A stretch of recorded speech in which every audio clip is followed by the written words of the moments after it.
guys, I'm Brooks. I'm a student at Illinois Institute of Technology, 20 minutes down south from here, and this research was conducted at the University of Notre Dame. Today I'll be talking to you about the simulation and integration of St. Benedict and Semion. So firstly, before getting into the weeds of Benedict, why do we even exist? We exist to basically probe the standard model. We're looking for physics beyond the standard model, and one probe that we have is this matrix called the CKM matrix, which is named after three people, Kabibo, Kobayashi, and Maskawa. It's a 3x3 matrix that basically describes how quarks change their flavors. So this VUD element is it's basically like when a quark couples to a W boson, how likely it is to transition from up to down. So this is a unitary matrix, so we can basically test the top row being equal to 1 if we have all of the parameters. So VUD is what we actually care about because inside the nucleus there's protons and neutrons which are made of up and down quarks. And we want to determine VUD. And we have reason to believe that we're looking for new physics because there's recently been a 3 sigma tension with unitary. So that's the goal, find VUD. To do that, we have this whole experiment, the St. Benedict experiment. It's actually a whole acronym. It stands for Super Allowed Transition of Beta Neutrino Decay Ion Coincidence Trap. So it's a whole acronym. But basically the whole point is you want to start ions from twin sol and put them into a Paul trap so they stand still, and then you observe the time of flight spectra of the decay products. If you can do that, you can get information on VUD. So before you get into the Paul trap though, it's got to be guided through a series of ion components. Firstly, it goes into a gas catcher, so it's basically, you can kind of picture it as like a bowling ball being rolled into thousands of pillows. It'll slow it down a lot. Then this bowling ball gets drifted to the carpet via some DC gradient. Then the carpet helps transport it to a radio frequency quadruple ion guide. Then the quadruple ion guide converts it to a cooler buncher where it bunches and cools it. And then we put it to a Paul trap to observe the case. So this is St. Benedict as a whole, and I'm only going to talk about 2 components, which is the RF carpet and the RF QIG, the radio frequency quadruple ion guide. So we would like to put St. Benedict in simulation space, because if you can simulate St. Benedict, you don't have to do a million runs to know what your parameters should be. So we do that in a software called Semion. It stands for Simulate Ions. Perfect name, very descriptive. You can see on the right is the simulation for the RF carpet. The left is the simulation for the RF QIG. You can see that they're separate. They're separate. So there's an isolated simulation for the carpet, and there's an isolated simulation for the ion guide. They're separate for many reasons. Firstly, the electrodes in both simulations have different spacing, so you want to discretize space differently in both simulations. And you'd also like to troubleshoot one component at a time, ideally. If I press play here, we'll see what Semion actually looks like. You can see it basically just numerically calculates the trajectories based off the fields. We have voltages that are changing with DC and AC, so you get something very complicated. You can see, let's use this laser pointer here, you can see here, the ions are basically stopping here and they've resumed here in the real world. But we don't actually know where should we pick the point to transition ions across simulations. Should we pick here? Should we pick here? Or should we pick here? Where do we pick in this region? And to get this point across further, we have 2 setups. And the question is, do we pick here? Do we pick here? Do we pick here? And why do we actually care about where we pick? That's a good question. Well, we care because we want the ions to be smoothly transitioned across simulations. It'd be really, really weird if an ion ended in the carpet with a push forward and we spawned it into the ion guide simulation and it had a nudge backwards. That'd be unphysical. That'd be bad. And also, we don't want to teleport the ions. We want them to have the same coordinates across simulations. So that's the goal. Basically, find a place that's electrically similar in both simulations so we can smoothly transition ions. So to do this, we look at all the electrodes in the simulations. So we have DC and RF electrodes. RF electrodes go like cosine of omega t, where it's oscillating like 4 million times a second. So we have one RF electrode in both simulations, which is the carpet itself, and we have 3 DC electrodes. The carpet has DC, the upstream ion guide has DC, and also the aperture has DC.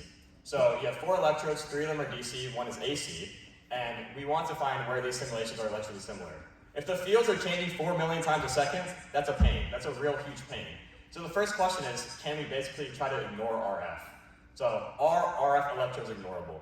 So we want to do this, you basically isolate the RF electrode itself. So set all the other electrodes to 0 volts, set your RF electrode to 1 volt, find the potential map at all these various points in space for your RF electrode.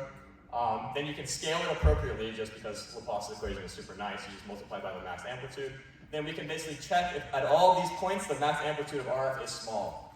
And that's what we did. So this is a pretty picture you get. The purple means that, here we are, the purple means, or the dark means, that it's a very low potential, and the bright means that it's a high max amplitude of RF. So if you're along like x is equal to 5, you cannot ignore RF there. It is not negligible. But here, it is. So from like 0 to 4.5, we can ignore RF.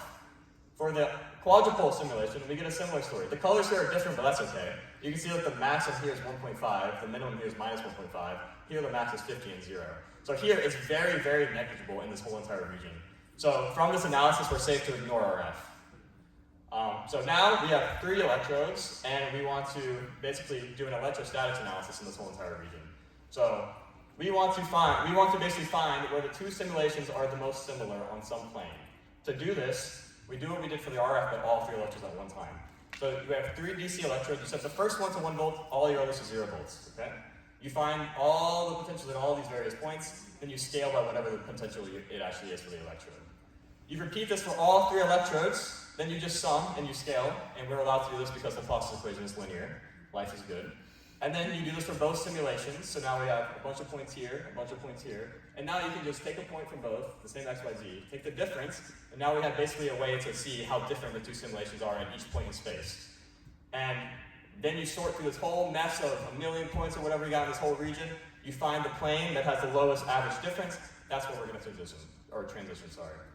To do that, you get a pretty picture like this. This was for this triplet of voltages, so this would be like S1, S2, and S3. We can change this to whatever we want. And you can see it like x is equal to 0. The potential difference is quite high across simulations, so you don't want to transition here. And it sorts through this whole entire mess, finds the darkest spot, finds the x value, and that's where we're transitioning.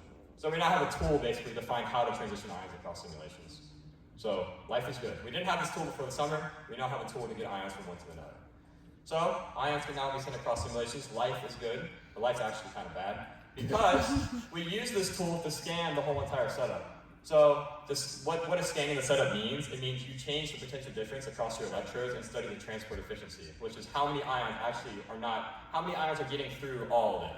And the ions that don't get through are like dying on the electrodes or something like that. So you can see for low delta V's, we get like transport efficiency of 100%, but then it plummets, which is quite bad. And you can also see, here's the time of flight. So this is how long the ions actually took to get to the transition plane. You can see that at low delta V's where we had high transport efficiencies, we got very high time of flights. So they're like getting stuck somewhere and oscillating about 1 point forever. And when I ran these over the summer, I mean, these things would take like a couple days to run. I mean, it was very annoying when they get hung up. Sometimes we just skip it, but these were done for like probably 1,000 ions. So things are getting hung up, so we like to change the simulation. How can we change the simulation to maybe prevent these things? Well, we could add dielectrics. These dielectrics exist in the lab, but in SimIon, we've never explored adding dielectrics. So the idea perhaps was by adding these dielectrics in simulation space could be more mimic the lab behavior and get rid of these hiccups. So we do that. Here's a picture of the RF carpet itself. You can see all of these metal rings are the actual electrodes that are going plus minus, plus minus, plus minus. And this material here on the back is the actual Kaplan. So it's a dielectric with dielectric constant like 3.2. And it's very, very thin, so it might be naive for us to think that we should make a difference. But we have another dielectric. We have another dielectric called PEAK, which is also in the lab. It sits on top of the carpet. And this PEAK has a dielectric constant of about 3.4. So this PEAK has some thickness, so it should reduce the field a little bit. So by adding these, we hope it do something. So we redo the scans. So we have so this is the same plot I showed you before. We have no dielectrics. We get the same transport efficiency. We add dielectrics. We get a transport efficiency, we get like one more data point up here, and then it also plummets. So, it did what we'd expect, right? We had like a higher tolerance to higher voltages, but like, it didn't really fix our problems. But that's okay. So now we know how to add dielectrics to the simulation.